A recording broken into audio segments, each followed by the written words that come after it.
तर नमस्कार मित्रांनो, मी मनोज आणि मनोज ब्लॉग या यूट्यूब चॅनलमध्ये तुम्हाला सर्वांचं स्वागत करतो आहे. आणि मित्रांनो, संध्याकाळचा टाईम झालेला आहे आणि वाजलेला आहे 5:30 आणि सूर्य बघा मस्त इथे माथ्यावरती आलेला आहे. सूर्यास्त आला चाललेला आहे आणि तरीसुद्धा एवढी गरमी लागत आहे. आणि अंघोळ करायला आलेला आहे नदीवरती आणि व्ह्यू बघा इकडे. लोक आता भुसी टाकत आहेत.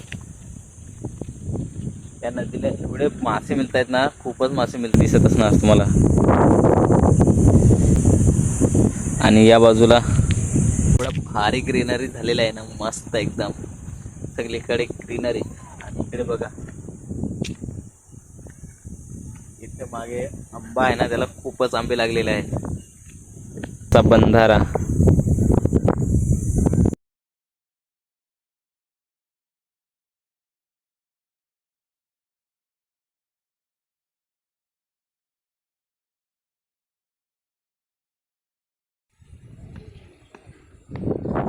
मित्रांनो, व्हिडिओ आवडला तर लाईक करा, शेअर करा आणि सबस्क्राईब करायला विसरू नका. चला बाय, भेटूयात नेक्स्ट ब्लॉगमध्ये. Tata, bye bye.